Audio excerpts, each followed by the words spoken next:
Então, a reação em cadeia. A reação em cadeia, ela foi um negócio muito complicado. Por quê?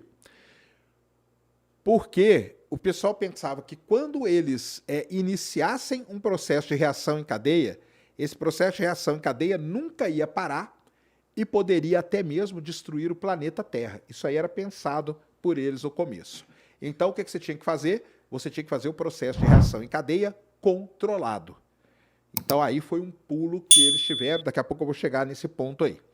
Mas quando eles descobrem isso e descobrem que o urânio é esse elemento, eles chegam para a Alemanha tinha um comitê já de guerra lá, um escritório de guerra que chamava, se não me engano, tá? Escritório de guerra.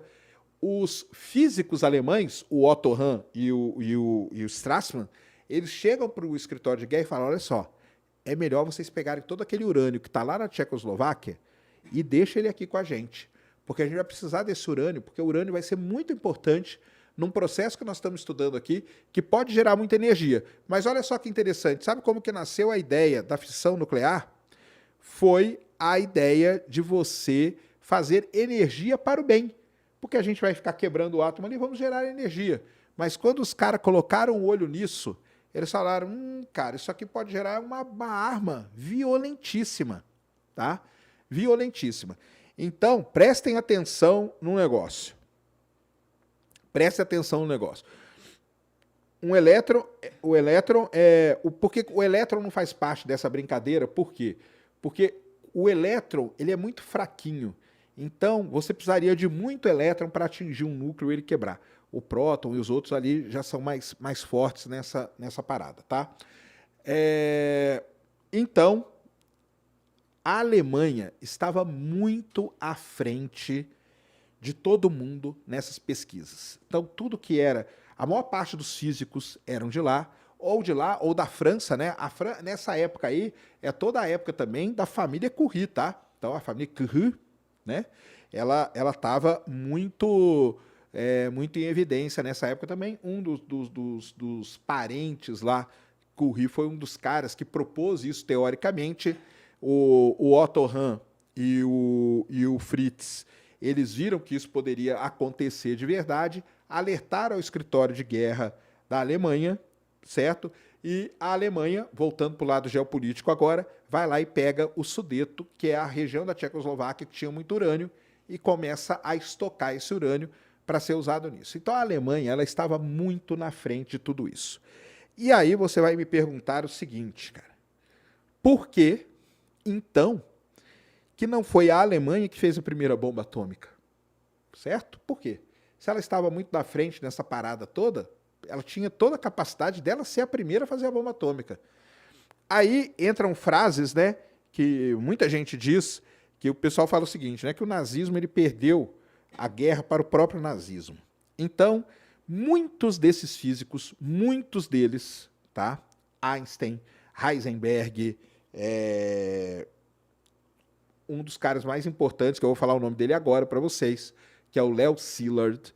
Esses caras não começaram a ver que tinha alguma coisa errada naquele movimento ultranacionalista, naquela coisa toda, e começaram a se mandar da Alemanha antes de qualquer coisa. Então teve uma debandada gigantesca, não só da Alemanha, mas da Itália. Quem estava na Itália nesta época era ninguém mais, ninguém menos que Enrico Fermi, que todos vocês aqui devem conhecer do paradoxo de Fermi.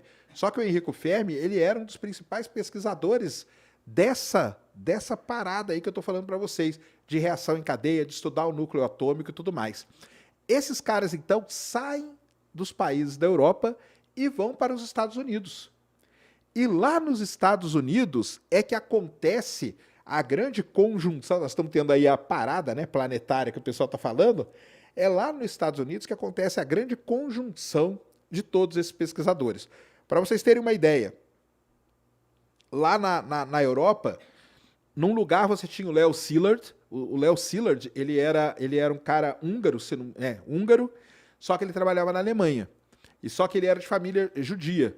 Quando começa a acontecer todo esse movimento na Alemanha, ele é um dos primeiros a cair fora. E o Fermi é um dos primeiros a cair fora também. E o Fermi e o Leo Szilard, eles se encontram nos Estados Unidos. E lá eles vão ter a chance de trabalhar juntos. E os dois, trabalhando juntos, com todo o conhecimento que eles já tinham, isso é que é uma coisa que faz toda essa conjunção. Então, por isso que muita gente fala, pô, a Alemanha estava muito à frente, a Alemanha já tinha urânio.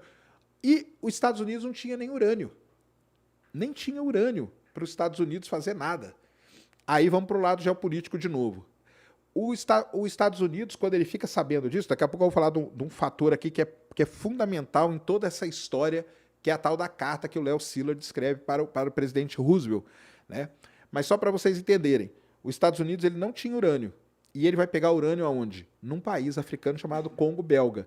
O Congo Belga, ele pertencia à Bélgica. A Bélgica, na guerra, ela estava do lado do Reino Unido, né, e tudo mais, então, e dos Estados Unidos, por consequência, e os Estados Unidos vai lá. Algumas coisas muito importantes. A Segunda Guerra Mundial, ela começa, os Estados Unidos não entraram em guerra logo no começo. Para quem não sabe da história, os Estados Unidos só vai entrar na guerra lá em dezembro de 41, depois do ataque a Pearl Harbor. Até aí, os Estados Unidos não estavam em guerra com ninguém.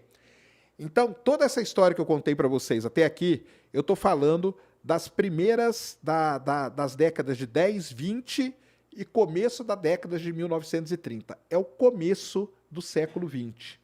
Tudo isso estava acontecendo. Então, você tinha todo um panorama geopolítico e tinha um panorama científico acontecendo nesta parada toda. Entenderam até aqui? É muito importante que vocês tenham entendido até aqui.